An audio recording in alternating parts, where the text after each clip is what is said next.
दोस्तों आज के इस वीडियो के द्वारा मैं आपको ये बताने वाला हूँ कि जो हमारे पास में मोटर या फिर जो सबमर्सिबल पंप होती है उसको रन करवाने के लिए जो हम स्टार्टर इस्तेमाल करते हैं उस वाले स्टार्टर के साथ में किस प्रकार से ऑटो स्विच का कनेक्शन करेंगे। ये जो ऑटो स्विच है इसका काम ये होता है कि जो हमारा पावर सप्लाई है वो यदि चला जाता है तो इस कंडीशन में हमारा मोटर तो बंद हो जाएगा, लेकिन जैसे ही पावर सप्लाई दोबारा आता है तो इस कंडीशन में जो हमारा ऑटो स्विच है वो ऑटो स्विच थोड़ी समय के बाद में ऑटोमेटिकली मोटर को चालू कर देगा। जैसे कि आप देख सकते हैं यहाँ पे मोटर चालू हो चुका है। तो किस प्रकार से ऑटो स्विच का कनेक्शन पूरा का पूरा इस प्रकार के स्टार्टर में करते हैं पूरा डिटेल्स में आपको एक्सप्लेन करने वाला हूँ। तो चलिए दोस्तों वीडियो को स्टार्ट करते हैं। तो ये जो हमारा स्टार्टर है इस वाले स्टार्टर के साथ में हमें इस वाले ऑटो स्विच का कनेक्शन करना है। अब ये जो ऑटो स्विच है इसको यदि आप देखोगे तो यहाँ पे 3 वायर है, जो कि यहाँ पे रेड, येलो और ब्लू कलर का वायर है। मतलब कि हमें इन तीनों वायर को 3 फेज के पावर सप्लाई के साथ कनेक्ट करना है। इसके बाद आपको यहाँ पे 4 वायर और देखने को मिल जाएगा, ग्रीन वायर और ब्लैक वायर। अब इन चारों वायर में से 2 वायर का इस्तेमाल किया जाएगा कॉन्टेक्टर को चालू करने के लिए और 2 वायर का इस्तेमाल किया जाएगा कॉन्टेक्टर को बंद करने के लिए। कुल मिला के जो हमारा ऑटो स्विच होती है उस वाले ऑटो स्विच में 7 वायर आपको देखने को मिल जाएगा। अब ये जो ऑटो स्विच है इसका कनेक्शन करने के साथ साथ में ये जो पूरा स्टार्टर है इसका भी हम वायरिंग करने वाले हैं। तो जब भी हम कभी वायरिंग करने जाते हैं तो वायरिंग करने के टाइम पे सबसे पहले हम पावर वायरिंग को करते हैं। मतलब कि जो हमारा मोटर होती है उस मोटर को जो पावर सप्लाई जाएगा उसका कनेक्शन हमें करना होता है। तो यहाँ पे मेरे पास में 3 वायर है, इन तीनों वायर को मैं लेके जाऊंगा और यहाँ पे जो 3 टर्मिनल है जैसे कि RYB, ये जो तीनों टर्मिनल है इन तीनों टर्मिनल के साथ इन तीनों वायर को मैं कनेक्ट कर दूंगा। मैं क्या करता हूँ यहाँ पे जो रेड वायर है इसको सबसे पहले वाले टर्मिनल पे कनेक्ट कर देता हूँ। इसके बाद येलो वाले वायर को सेकंड टर्मिनल पे और ब्लू फेस वाली जो वायर है उसको मैं तीसरे वाले टर्मिनल पे कनेक्ट कर दूंगा। अब ये जो तीनों वायर है इन तीनों वायर को लेके जाऊंगा और यहाँ पे जो तीनों टर्मिनल है मतलब कि ओवरलोड रिले का जो इनकमिंग टर्मिनल है उसके साथ इन तीनों वायर को मैं कनेक्ट कर दूंगा। तो जैसे कि आप देख सकते हैं मैंने यहाँ पे RYB तीनों वायर को कनेक्ट कर दिया। अब यहाँ पे जो हमने पावर सप्लाई कनेक्ट किए हैं इसका आउटपुट पावर सप्लाई हमें इस टर्मिनल पे मिलेगा। मतलब कि जैसे ही हमारा कॉन्टेक्टर चालू होता है तो तुरंत ही पावर सप्लाई यहाँ पे आ जाएगा। तो हमें क्या करना है कि यहाँ पे जो पावर सप्लाई आएगा इसको ले जाके ये जो 3 टर्मिनल है जो कि इस्तेमाल किया जाएगा मोटर के लिए उस वाले टर्मिनल पे पावर सप्लाई को पहुँचाना है। तो पावर सप्लाई को पहुँचाने के लिए मैं यहाँ पे 3 वायर का इस्तेमाल करूँगा, रेड, येलो, ब्लू वायर। अब इन तीनों वायर को मैं यहाँ पे रख देता हूँ और रखने के बाद ये जो रेड वाली वायर है इसको मैं सबसे पहले इस वाले पॉइंट पे कनेक्ट कर दूंगा। इसके बाद यहाँ पे जो सेकंड वाला टर्मिनल है इस वाले टर्मिनल के साथ में येलो वाली वायर को कनेक्ट कर दूंगा और फर्स्ट वाली जो टर्मिनल है इस टर्मिनल के साथ में ब्लू वाले वायर को मैं कनेक्ट कर दूंगा। आप यहाँ पे एक चीज नोटिस कर सकते हो कि मैंने यहाँ पे R फेस का पावर सप्लाई कनेक्ट किया हूँ तो इसका आउटपुट पावर सप्लाई हमें इस पॉइंट पे मिलेगा। तो इस पॉइंट पे मैंने रेड वायर को कनेक्ट किया हूँ। Y फेस का पावर सप्लाई बीच में है तो आउटपुट पावर सप्लाई भी हमें बीच में मिलेगा। B फेस के पावर सप्लाई को हमने इस पॉइंट पे कनेक्ट किए हैं तो इसका आउटपुट पावर सप्लाई हमें इस पॉइंट पे मिलेगा। अब इस पॉइंट से पावर सप्लाई को लेके जाना है हमारे मोटर के टर्मिनल पे। तो यहाँ पे जो मोटर का टर्मिनल है इस टर्मिनल पे आप देखोगे यहाँ पे लिखा हुआ है RYB। मतलब कि यहाँ पे जो पहला टर्मिनल है इस टर्मिनल पे हमें रेड फेस वाली वायर जो है उसको कनेक्ट करना होगा। इसके बाद सेकेंड वाले में हमें येलो वाली जो वायर है उसको कनेक्ट करना होगा और B फेस वाली जो वायर होगा उसको हमें तीसरे नंबर के टर्मिनल पे कनेक्ट करना होगा। आप यहाँ पे देख सकते हैं मैंने फेस सीक्वेंस के हिसाब से कनेक्ट कर दिया। तो पावर वायरिंग तो हमारा कंप्लीट हो चुका है। अब यहाँ पे हमें कंट्रोल वायरिंग करना है, साथ ही साथ में जो हमारा ऑटो स्विच है इसका कनेक्शन करना है। तो ऑटो स्विच का जो यहाँ पे 3 वायर है RYB वाली, इन तीनों वायर को ले जाके यहाँ पे जो 3 फेज का पावर सप्लाई है इसी के साथ में इसको कनेक्ट करना होगा। तो जैसे कि आप देख सकते हो इन तीनों वायर को मैंने इन तीनों टर्मिनल के साथ कनेक्ट कर दिया। अब यहाँ पे हमें क्या करना है कि जो हमारा R फेज का यहाँ पे पावर सप्लाई है इस पावर सप्लाई से कंट्रोल पावर सप्लाई के लिए एक वायर का कनेक्शन करना होगा। तो इसके लिए मैं यहाँ पे एक वायर का इस्तेमाल करता हूँ। इस वाले वायर को मैं ले जाके यहाँ पे कनेक्ट कर देता हूँ। अब इस वायर का जो दूसरा सिरा है इसको हम लेके आएंगे और यहाँ पे जो ये वाला टर्मिनल है इस वाले टर्मिनल के साथ इसको कनेक्ट कर देंगे।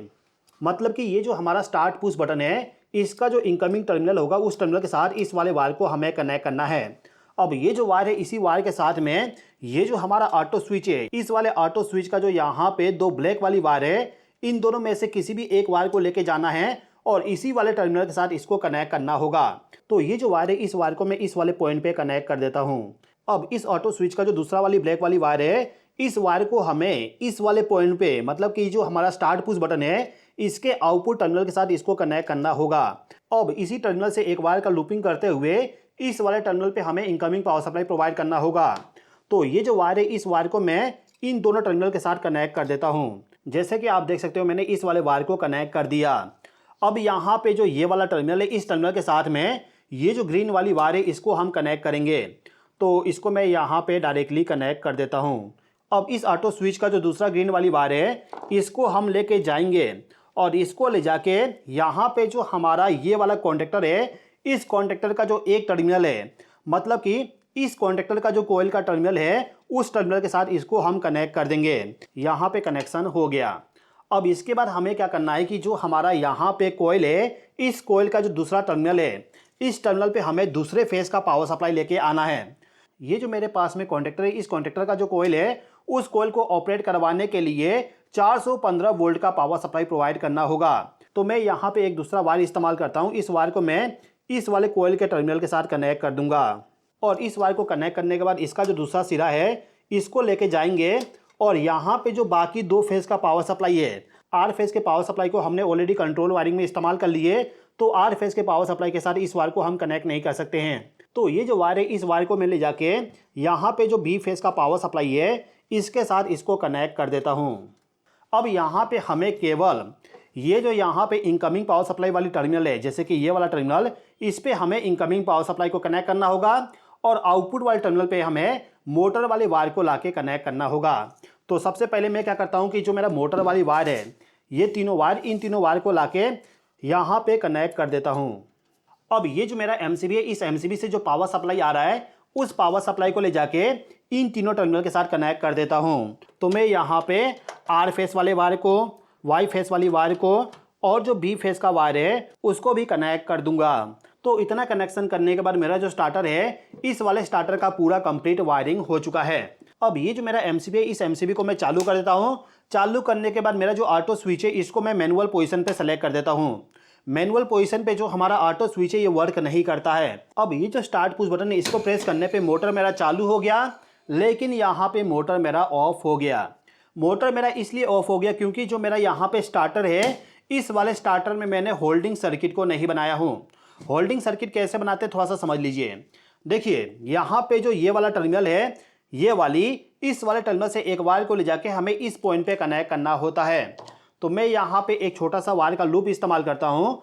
इस वाले लूप को सबसे पहले यहाँ पे कनेक्ट कर दूंगा और इसको कनेक्ट करने के बाद इसका जो दूसरा सिरा, इसको हम यहाँ पे कनेक्ट कर देंगे। तो इस वायर को मैंने इस पॉइंट पे कनेक्ट कर दिया। तो इतना कनेक्शन करने के बाद मेरा जो यहाँ पे एमसीबी है, इस एमसीबी को मैं चालू कर देता हूँ। चालू करने के बाद यहाँ पे मेरा जो ऑटो स्विच है, ये अभी के टाइम पे मैनुअल पोजीशन पे है। तो मैनुअल कंडीशन में मैं यहाँ पे स्टार्ट पुश बटन को प्रेस करके मोटर को चालू कर दिया। आप देख सकते हो मोटर मेरा रन हो रहा है। अब यदि मुझे इस वाले मोटर को बंद करना है, तो इसके लिए ये जो स्टॉप पुश बटन है, इसको मैं प्रेस कर दूंगा, मोटर मेरा बंद हो जाएगा। अब यदि मुझे इसको दोबारा चालू करना है, तो स्टार्ट पुश बटन को प्रेस करके मोटर को चालू कर सकता हूं और स्टॉप पुश बटन को प्रेस करके मोटर को बंद कर सकता हूं। तो यहाँ पे जो मोटर है, इस मोटर को हम किस प्रकार से मैनुअल पोजीशन पर रन करवाएंगे, ये आपने समझ लिए। अब ये जो मेरा ऑटो स्विच है, इसको यदि मैं ऑटो पोजीशन पे कर दूंगा, तो इस कंडीशन में मेरा मोटर डायरेक्टली चालू हो जाएगा। अब ये जो मोटर है, ये मोटर मेरा कंटिन्यूसली रन करते रहेगा जब तक कि हमारा ये वाला स्विच ऑटो पोजीशन पे है। अब यदि मेरा मोटर रनिंग कंडीशन में है और इस कंडीशन में यदि पावर सप्लाई फेल हो जाता है, तो इस कंडीशन में मेरा मोटर ऑफ हो जाएगा। अब जैसे ही पावर सप्लाई दोबारा आता है, तो इस कंडीशन में ये जो मेरा ऑटो स्विच है, ये ऑटो स्विच थोड़ी समय के बाद में मोटर को ऑटोमेटिकली चालू कर देगा। जैसे कि आप लोगों ने देखे होंगे, जो किसान होते हैं, उनके पास में जो स्टार्टर होती है, उसको यदि वो चालू करके चले जाते हैं, मतलब कि पंप को चालू करने के बाद खेत में चले जाते हैं और उस कंडीशन में यदि पावर सप्लाई फेल हो जाता है, तो उनको दोबारा आके मोटर को चालू करना पड़ता है। तो उनको मोटर को दोबारा चालू ना करना पड़े, उसके लिए हम इस प्रकार का ऑटो स्विच का इस्तेमाल करते हैं।